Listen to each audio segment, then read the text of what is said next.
Hey everybody, welcome again to our community podcast show powered by the Orange County Hispanic Chamber of Commerce. I'm your host, John Gutierrez, of course, Senior Vice President here at the Orange County Hispanic Chamber of Commerce. With us today, we have another special guest.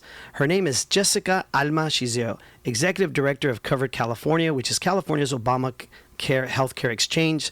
We're going to be talking about the changes that may be, of course, happening to everyone's healthcare. Hi, Jessica. Welcome to the show. And please share with us a little bit about yourself and, of course, the program that we're going to be talking about here.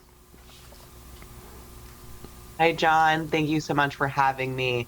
Such a privilege to be here. As you said, I'm the Executive Director of Covered California, and we provide health insurance to just under 2 million Californians and have served 1 in 6 Californians since we opened our doors just over a decade ago. We are in open enrollment, so this is the window that we have for Californians to explore their options, shop for coverage, see what tax credits they're eligible for to lower their costs. And so it's so important in a year with a lot of confusion, some changes coming from Washington, D.C., that we get the word out about what's happening, what it means, and what Californians need to know this open enrollment season. So share with us a little bit about, of course, maybe some of what's going to be shaping some of the costs, right, in the new year. What is it that they need to know that obviously is important for our community to understand and be prepared for? So Covered California has offered tax credits since we opened our doors. Those tax credits basically take the premium the insurance company charges, make it lower. They're funded by the federal government, so the cost that people pay is affordable.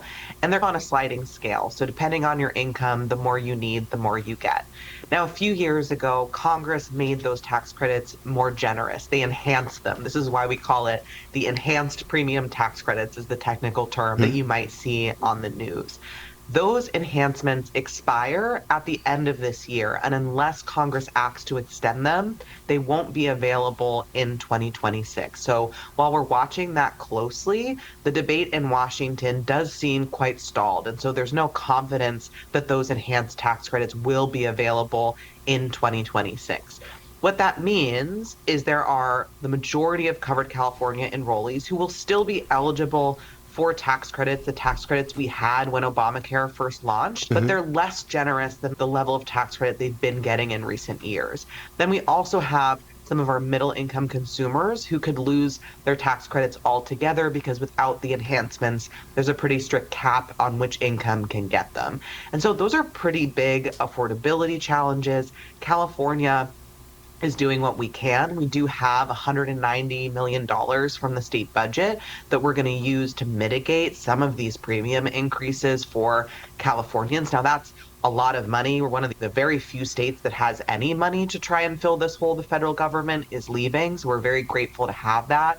But it's not nearly enough to fill the hole the federal government is leaving. And so with that confusion, with the fact that all this plays out really differently for different people depending on your income and where you live, it's more important than ever that people are informed and empowered to understand what's happening, why it's happening, what are their options, and what does it mean for them and their own family. And that's what we at Covered California are here to do, particularly throughout this open enrollment season, but all year round, of course, as well.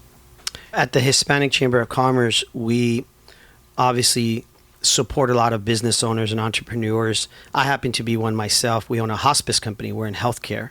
What would you advise business owners like ourselves that are entrepreneurs? Obviously, we're in the healthcare industry. What should we be looking out for? What are some signs, or what could we do also to, in essence, support the cause, what we're trying to do here? So I think it's good to start with just how incredible of a resource Covered California Marketplaces, the ACA, has been for small businesses. So nationally, half of enrollees in the marketplace, that's 12 million people in this country or so, are small business affiliated, meaning they're either sole proprietors, or they are small business owners, or they are employees of small businesses who aren't able to offer an employer plan to their employees.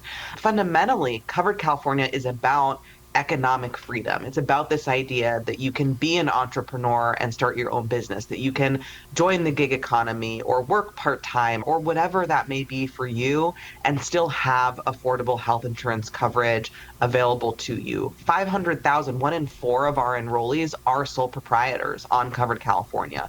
And so when you think about changes to the marketplace and changes to Obamacare, this is a very disproportionate impact on small businesses in particular, on sole proprietors in particular, and we really have to think about it that way. So for our small business owners out there, our business community, and first of all, you should know, are you enrolled in Covered California? And then, like any consumer, be empowered. But also for those that are looking out for their employees' families, who sometimes the employee is with the business, but the family members are on Covered California, knowing what resources are available, knowing how Covered California can help in this moment, can help you help your employees and their families, who we know that small businesses care deeply about. Yeah, I can attest that.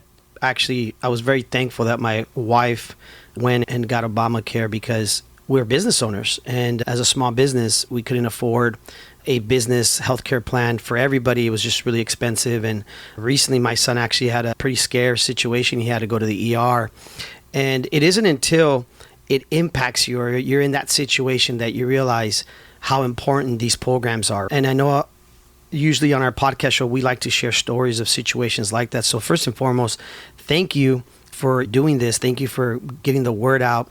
Anything else you would want to share with the community, obviously business owners like ourselves, that you feel that we also need to continue to educate in the community or get the word out?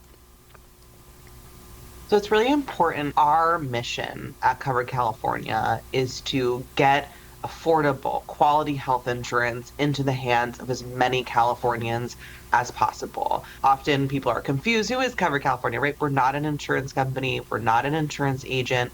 We're an independent arm of the state of California, offering this as a free service because we are Californians who care about Californians. And a part of that work is trying to get the word out, like you are helping us do here today, and explain all of this, but also helping people navigate the process of enrolling and figuring out, where should I get health insurance? Is Covered California for me? What's that thing, Medi-Cal? Who gets Medicare? What's the difference between Medicare and Medi-Cal? All of those things. And so we want to help people enroll however it is easiest for them to do that. You can do the entire thing online at coveredca.com. You can chat us along the way. If you have questions, you can call us. Then we have 14,000 incredible enrollment partners, community organizations, clinics, insurance agents. Many of those agents are small business owners and enrollees themselves, right? Who are, again, Californians who are here to help answer the questions and guide other Californians through all of this and on their journey to health insurance. It's also very important to us that we are meeting all of our community's needs. And so across all of these resources, you can navigate in English, but also in a language other than English, if that is your preferred language, including with those enrollment partners who are in all of our communities and speak for well over 40 different languages that are available to do that one-on-one guided assistance. So again, really incredible resources and information and support available always at no cost to the consumer through Covered California. Is there a website that we can share with everyone that you feel is important they go on and of course look into more of this information? Absolutely. So coveredca.com is the one, the core source that I would send everyone to. You can do, if you know you're ready to shop and enroll, you can launch right into applying for coverage. We do also have a feature where you can get a very quick quote. It takes truly less than 1 or 2 minutes to enter some very basic pieces of information you'll know off the top of your head and see, based on what you tell us, what tax credit might you be eligible for, what plans are available, what will they cost, and get that gut check moment. And what's the deadline? You can find one of these, the deadline. We are in open enrollment and it runs until the end of January. Okay. But if you want coverage that starts on January 1st, so you enrolled for all of 2026, you do need to enroll by December 31st, which is just around the corner. Okay. Wow. Thank you so much. I know we've run out of time, but I just want to say again, we appreciate having, again, Jessica Altman who's of course the executive director of Cover California. Thank you so much for taking the time to be on our show and sharing all this good information. We want to encourage everybody that's listening or watching the show, please get informed and please go to the website. And if there's any questions, leave a comment wherever you either listen or view this show. Thank you, John, for having me, for all you're doing, and for all the Chamber does as well. Thank you, Jessica. We appreciate your time.